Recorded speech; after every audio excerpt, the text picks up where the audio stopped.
حضرت زید بن عبداللہ اپنے باغ کو پانی دے رہے تھے تو کسی نے جا کے بتایا کہ حضور کا وصال ہو گیا۔ انہوں نے ایسے ہاتھ اٹھا لیے اور کہا اللہم اذہب بصری حتی لا ارا بعد حبیبی محمد احدا، اے اللہ مجھے اندھا کر دے، میری آنکھوں کی بینائی اچک لے۔ یہ آنکھیں رکھی ہی اس لیے تھیں کہ تیرے محبوب کو دیکھتا تھا، اب حضور چلے گئے ہیں تو میں نے ان چراغوں کا کیا کرنا ہے۔ حضرت حسان بن ثابت نے جو اس وقت اشعار کہے، وہ کہتے ہیں کاش کہ کوئی کالا سانپ مجھے ڈنگ مار جاتا اور میں دوسری سانس نہ لیتا۔ اور حضرت سیدہ فاطمہ کے جو قلب اطہر کی کیفیت تھی، سبت علیہ مصائب لو انہا سبت علی الایام سرنا لیالیا، میرے اوپر جو مصیبتیں ٹوٹ پڑی ہیں وہ اگر دنوں پہ ٹوٹ پڑتی تو وہ کالی راتیں بن جاتی۔ حضرت عمر رضی اللہ تعالی عنہ تلوار نکال کے کھڑے ہو گئے اور کہا کہ جس نے کہا نا حضور کا انتقال ہو گیا میں اس کی گردن اڑا دوں گا۔ تھوڑی دیر بعد حضور پرانی حالت کی طرف پلٹ آئیں گے۔ اب یہ کیفیت کتنی حساس تھی، ادھر منافقین نے چال چلنا شروع کر دی۔ انہوں نے کہا حضور کے دم سے ساری رونقیں تھیں، اب وہ چلے گئے تو اب کس نے نمازیں پڑھنی ہیں، اب کس نے روزے رکھنے ہیں، اب کون جہاد پہ جائے گا؟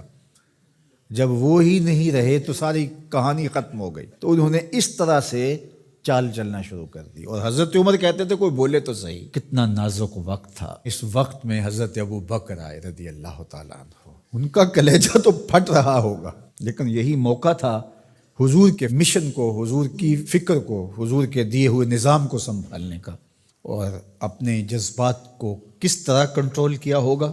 اپنے آپ کو پوری طرح سنبھال کر کے لوگوں میں آئے اور دیکھا کہ لوگ جمع ہیں اور حضرت عمر رضی اللہ تعالیٰ عنہ غصے میں تلوار لہرا رہے ہیں۔ خبردار اگر کسی نے کہا کہ حضور کا انتقال ہو گیا تو آپ ایک اونچی جگہ پہ کھڑے ہوئے، لوگوں کو متوجہ کیا۔ حضرت صدیق اکبر رضی اللہ تعالیٰ عنہ کا اس وقت کا جو خطبہ ہے، اس نے اس وقت اسلام کو سنبھالا جب منافق بڑی باریک چال چل رہے تھے۔ اب حضرت ابو بکر آئے اور کھڑے ہوئے، کہا لوگو مجھے بتاؤ تم اللہ کی عبادت کرتے تھے یا رسول اللہ کی عبادت کرتے تھے؟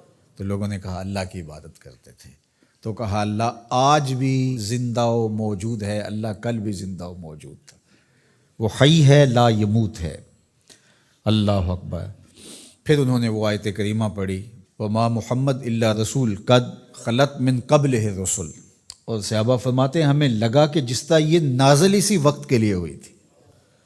اور پھر لوگ سنبھلے اور پھر حضرت سیدنا صدیق اکبر رضی اللہ تعالی عنہ نے اس مشکل وقت دین کو سنبھالا اور پھر حضور علیہ الصلوۃ والسلام کے مشن کے لیے کھڑے ہوئے۔ لشکر اسامہ بن زید بن حارثہ رضی اللہ تعالیٰ عنہ کو روانہ کیا جا چکا تھا، حضور نے خود روانہ کیا تھا۔ ابھی جرف کے مقام پر ہی یہ لشکر پہنچا تھا، مدینہ المنورہ سے تھوڑا باہر نکلا تھا کہ حضور کے وصال کی خبر آئی تو یہ واپس آ گئے۔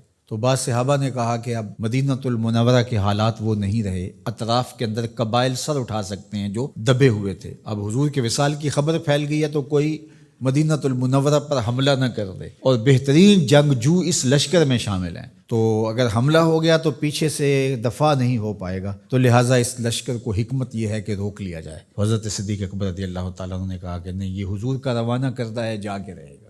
بلکہ آپ نے تاریخی جملہ کہا کہ اگر مجھے یقین ہو کہ جنگلوں سے جانور آ کے ہمارے جسم کی بوٹیاں بھی نوچ کے کھا جائیں گے، یہ لشکر پھر بھی روانہ ہوگا۔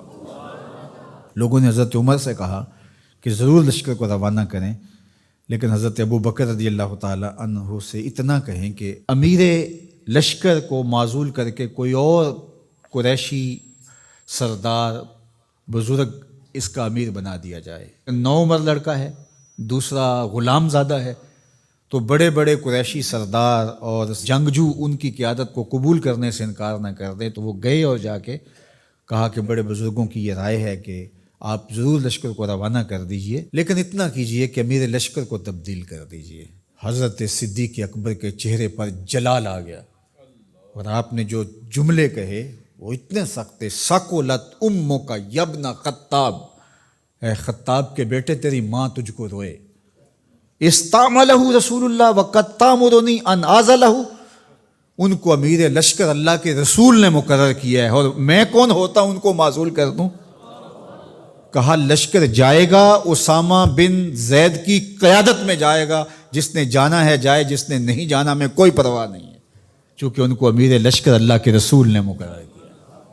اللہ اکبر۔ پھر جب لشکر اسامہ کو روانہ کیا حضرت صدیق اکبر نے تو حضرت اسامہ کے گھوڑے کی باک اپنے ہاتھوں سے پکڑی اور اسامہ کو اوپر سوار کیا رضی اللہ تعالیٰ عنہ کو، اور نیچے ساتھ پیدل چلے، اللہ اکبر، اور ساتھ یہ کہتے جاتے تھے اسامہ تو وہ ہے جس کو میرے رسول نے مقرر کیا ہے۔ اور پھر یہ لشکر کامیاب اور بامراد ہو کے لوٹا۔ تو یہ سیدنا صدیق اکبر رضی اللہ تعالیٰ عنہ کا حضور علیہ السلام کے فیصلوں کو من و عن قبول کرنے کا جذبہ تھا، جس انداز سے انہوں نے حضور علیہ السلام کی فکر پہ پہرا دیا، حضور کی تعلیمات کو اجاگر کیا اور حضور کے فرمان کو حرف آخر سمجھا، اور اس کے بعد انہوں نے اپنی رائے کو وہاں فنا کر دیا۔ صلح حدیبیہ کا موقع آیا تو 1400 اصحاب تھے، قریش نے کہا ہم عمرہ نہیں کرنے دیں گے، تو وہاں سے ایک معاہدے کے ذریعے واپس آنا ہوا۔ تو حضرت عمر نے کہا ابو بکر ہم دب کے صلح کیوں کریں، صلح کی شرائط تو برابر کی ہونی چاہیے۔ تو حضرت ابو بکر صدیق کا صرف ایک لفظ دیکھیے، انہوں نے کہا عمر کیا یہ صلح نامہ حضور نے قبول کیا ہے؟ کہا کیا ہے۔ کہا ہوا رسول اللہ، کہا وہ اللہ کے رسول ہے۔ اللہ اکبر، کثرت صوم و صلات کی وجہ سے افضل نہیں ہے، بلکہ حضور کے لیے اطاعت و انقیاد، فرما برداری، اور حضور علیہ السلام کے لیے بس اپنے آپ کو قربان کر دینے کا وہ جذبہ، وہ آپ یہاں دیکھتے ہیں تو بدرجہ کمال آپ کو نظر آتا ہے۔ فرمایا کہ میں اللہ کے علاوہ اگر کسی کو خلیل بناتا تو وہ ابو بکر کو بناتا، لیکن میرا خلیل اللہ ہے۔ اللہ اکبر، امن الناس بر مولائے ما، کلیم اول سینائے ما، ہستیو کشت ملت راچو ابر، ثانیے اسنین و غار و بدر و قبر۔